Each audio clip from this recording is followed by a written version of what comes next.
I never imagined that the person I trusted the most would betray me in the most unimaginable way. I was 32 when the truth came crashing down on me. My sister, the one I grew up with, shared secrets and dreams, had committed the ultimate betrayal. It was a chilly autumn evening when I stumbled upon the truth. William, my then fiancé, had left his phone on the kitchen counter. A message popped up, glaring at me with its harsh reality. It was from my sister, a message that was clearly not meant for a brother-in-law.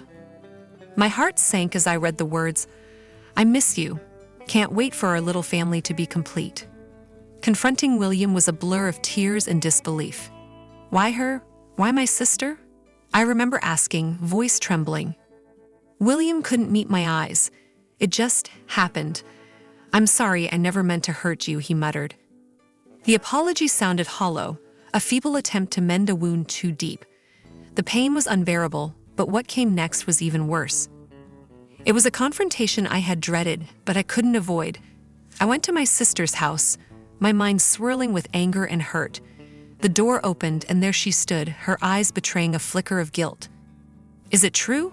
I asked, my voice barely a whisper. She sighed, looking down at her swollen belly. "Yes, it's true. I'm so sorry," she said, her voice laced with a remorse that did little to soothe my pain. "Sorry? You destroy my life and all you can say is sorry?" I couldn't contain the bitterness in my voice. She reached out, but I recoiled. "Please understand, it wasn't planned. I never meant to fall for William." "But you did, and now your child, and you're carrying another one." "His child," I said, the reality sinking in.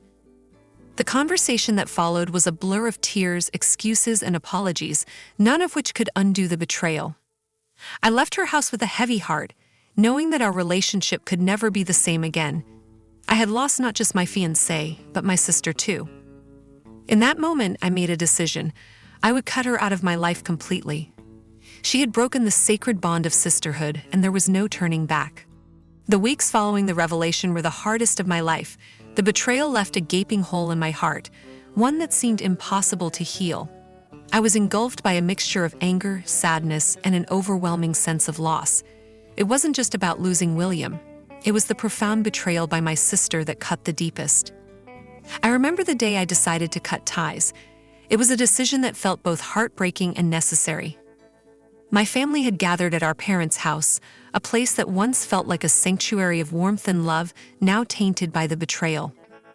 My mother approached me cautiously, her eyes filled with worry. "Honey, I know you're hurt, but she's still your sister.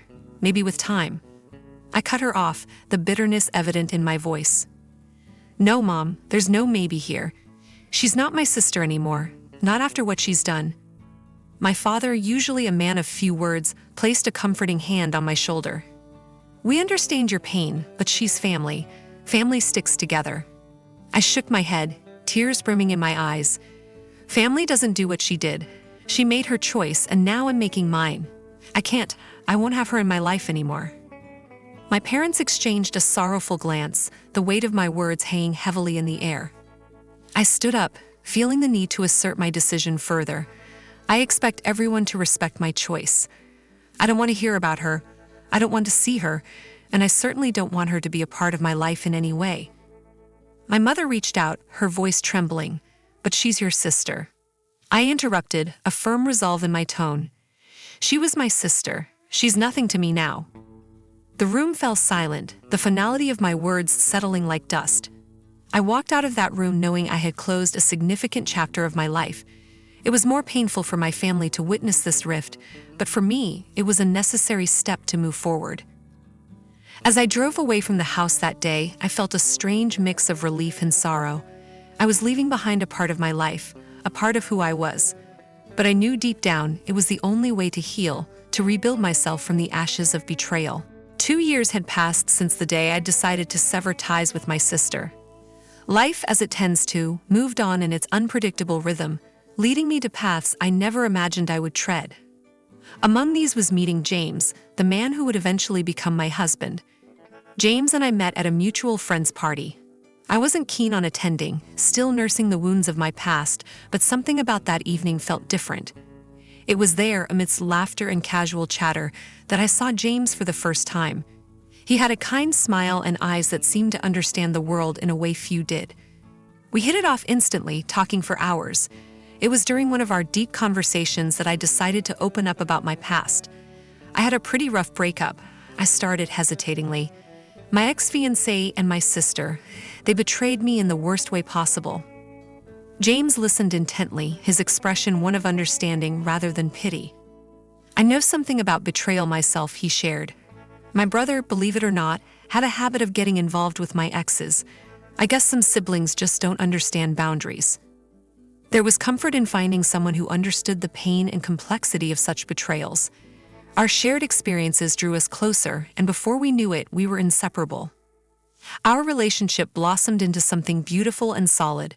When James proposed, it was under a sky full of stars, at the very same spot where we had met. "You've brought light into my life in ways you can't imagine," he said, his voice filled with emotion. "Will you marry me?" Tears of joy rolled down my cheeks as I nodded, whispering, "Yes, yes, 1,000 times yes." Our wedding was a small, intimate affair surrounded by those who truly mattered. As I walked down the aisle, my heart felt lighter than it had in years. The pain of the past was still there, but it was overshadowed by the hope of a new beginning. James and I soon started a family, welcoming 3 beautiful children into our lives. They were a constant source of joy and laughter, filling our home with love and warmth. In those moments, holding my children or looking into James' loving eyes, I realized how far I had come. The betrayal that had once seemed like the end of my world was now just a distant memory. It had led me to this new life, a life filled with love, trust, and the happiness I once thought I'd lost forever. Life with James and our children was blissful, a stark contrast to the turmoil of my past. However, the world outside our little haven continued to spin, and with it came news of my sister and William that I couldn't avoid. One evening, as James and I were putting the kids to bed, he mentioned, "I heard something about William today. He's had an accident at work, quite serious, I believe." I paused, a complex mix of emotions bubbling inside me. "Oh, and how did you hear about this?" "Mike from the office. You remember, he's William's colleague," James explained. "And my sister." The words left my lips before I could stop them. A part of me didn't want to know, but the other part, the part that still remembered her as my sister, cared despite everything. "She's struggling, to say the least. With William's disability and her own health issues, things aren't looking great for them," James said gently, understanding the weight of his words. I sighed deeply, conflicted. "Thank you for telling me, James."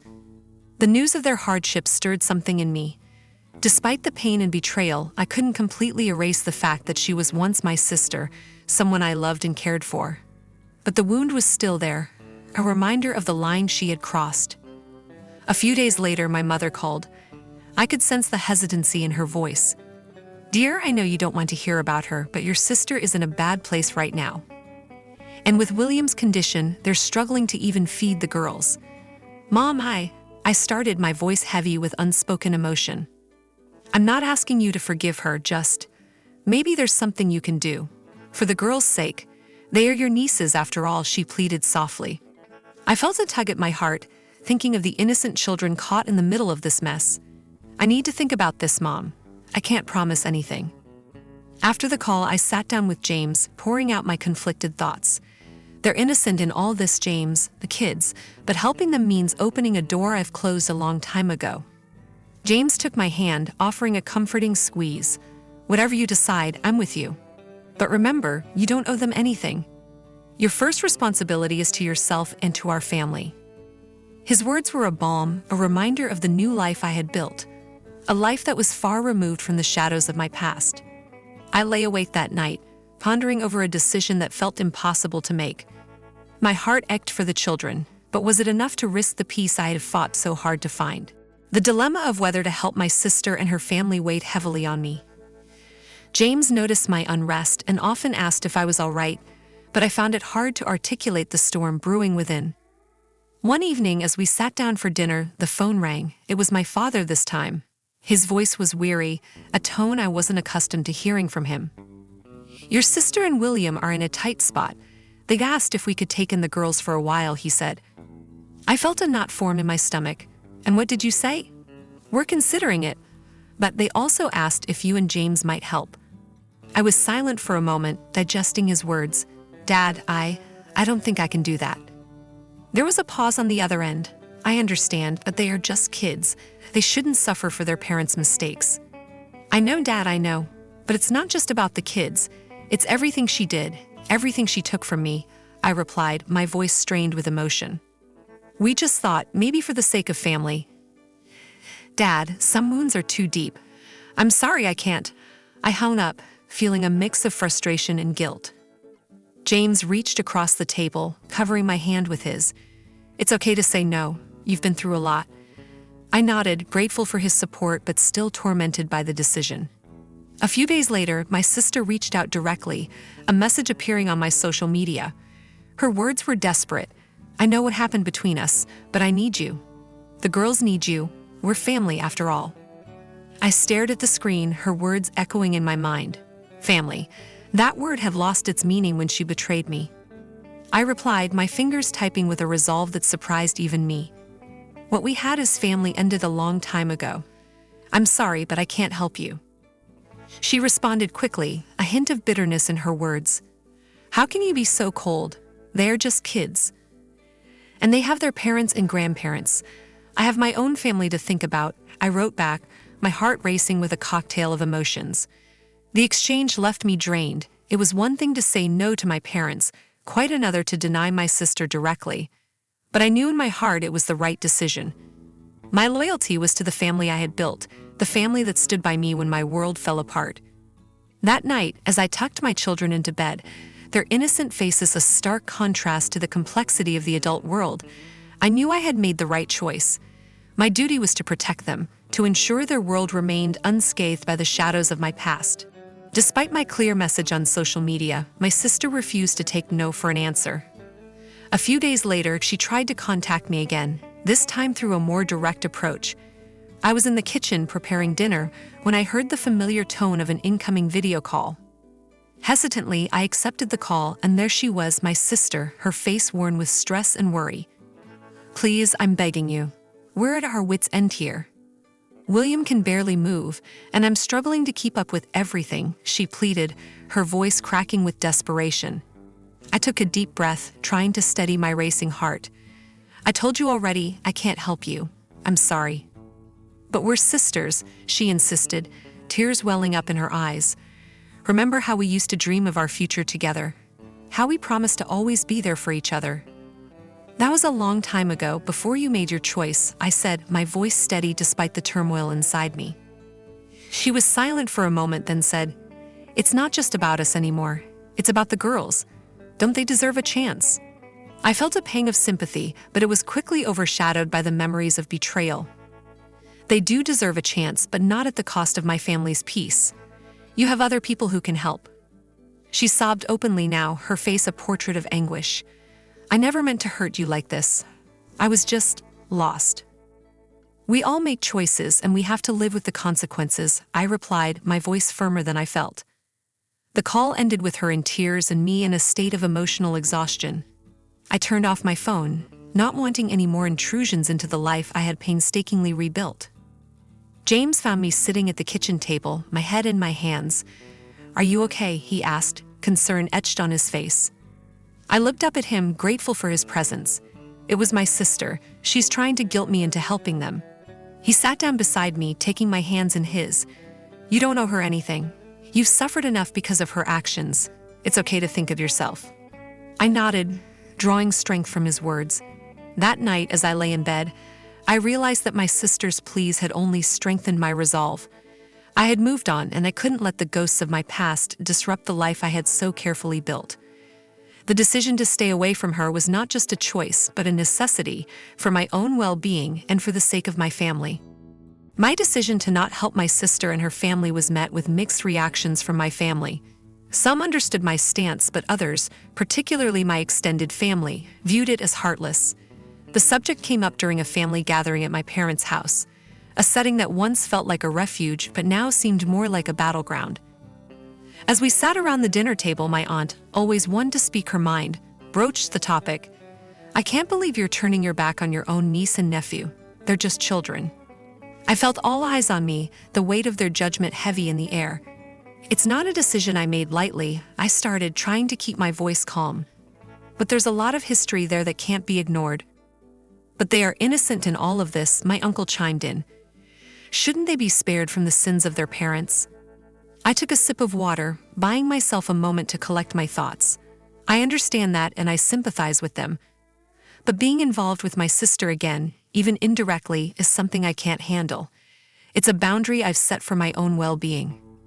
My mother, always the peacemaker, tried to soften the atmosphere. Let's not forget what she went through. This isn't an easy situation for anyone. The conversation shifted, but the tension lingered. Later in the kitchen, my cousin approached me. I get that you're hurt, but don't you think this grudge has gone on long enough? Your family, after all. I leaned against the counter, feeling a familiar frustration rise within me. It's not just a grudge. What she did changed everything. I've moved on and I can't go back to that dark place again. My cousin shrugged, a clear sign of disagreement, and walked away. As James and I drove home that night, the silence in the car was a stark contrast to the cacophony of the family dinner. He finally broke the silence. Your family means well, but they don't fully understand what you went through. And that's okay. You don't have to justify your feelings to anyone. His words were a balm, soothing the sting of the evening's events. I realized then that family isn't just about blood relations. It's about who stands by you, understands your pain, and respects your decisions. James was my family, and with him I have found a haven of understanding and acceptance. The backlash from my relatives was just noise compared to the symphony of support I had in him. The aftermath of the family gathering left me in a contemplative mood. I found solace in the nursery, watching my children sleep peacefully, unaware of the complexities of adult relationships. James joined me, wrapping his arm around my shoulder. You've been quiet since we got back, he observed softly. I sighed, leaning into his embrace. It's just, everyone thinks I'm being unreasonable, but they don't understand how deep the hurt goes. James kissed the top of my head.